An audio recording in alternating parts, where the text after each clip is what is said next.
Since the beginning, trees have furnished us with two of life's essentials, food and oxygen. As we evolved, they provided us with additional necessities such as medicine, shelter, and tools.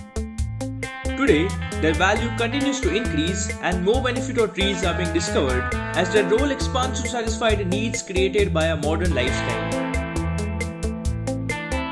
One of them is that now we can farm metal from them, which basically means we can harvest metal from trees.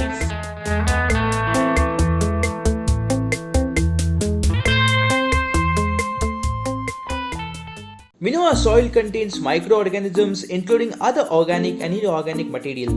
And in some cases, if we dig further, we get all kinds of different metal in their raw and unrefined form. Now, as it turns out, there are some plants known as hyperaccumulators who are able to absorb a lot of this metal from the ground. They are unusual plants that accumulate particular metal or metalloids in the leaves, stem and other living tissues from the roots, and further this metal is extracted and refined so that it can be used commercially. This process is known as phytomining, which literally means farming metal by growing hyperaccumulating plants.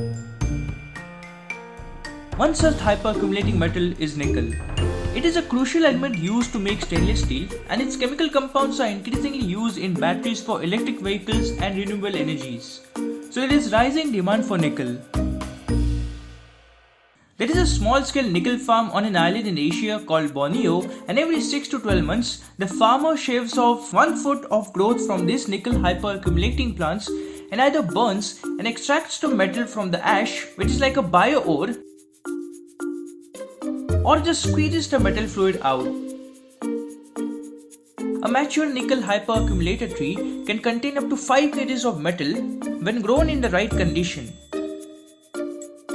After a short purification process, farmers could hold in their hands roughly 250 kg of nickel citrate, which is worth thousands of dollars in the international market. Other than nickel, there are zinc, copper, lead, arsenic, and many other hyperaccumulating plants. Even rare and expensive metal like gold, palladium, platinum can be extracted by these types of plants.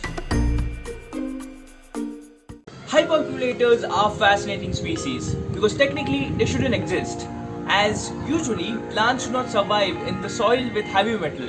But these species somehow evolved themselves to sustain themselves in this habitat. When a piece of land is used for mining and the process of extracting the entire metal content from the land is completed, the aftermath of this operation is awful. The whole hilltop is removed, there is a lot of toxic heavy metal residue left behind, and the land is completely polluted. That's where these hyperaccumulators come in. Due to their incredible ability to survive in this habitat, they are able to clean up the site and purify it by absorbing all the toxic metal pollutants. This process is called phytoremediation. Subsequently, when the toxins are cleared, the hyperaccumulated metal pollutants in the trees are also extracted, processed and refined for further use. So not only do they help to clean up the toxin, but they also safely dispose it and make something valuable out of that toxic metal residue. One such amazing hyperaccumulator is Helianthus, which is commonly known to us as sunflower. It has great ability to repair the radiation damaged terrain, so it is widely planted in the areas affected with nuclear disasters like Chernobyl, Hiroshima and Fukushima. Testing has shown that land pollution dropped by 40% in the territories that contain rows of these aesthetically pleasing flowers. As compared to traditional mining and smelting techniques, which are extremely vigorous and involves a lot of energy and resources, and also causes a ton of pollution, being able to farm this metal seems like a very convenient, environment-friendly and cost-efficient option. What's more intriguing is the fact that from this method, metals can be extracted from the soil containing only 0.001% of that metal, where the conventional mining techniques will not be feasible. As far as India is concerned, there are a lot of case studies and research done on how we can use phytoremediation to clean up the highly polluted riverbank of Ganga and Yamuna.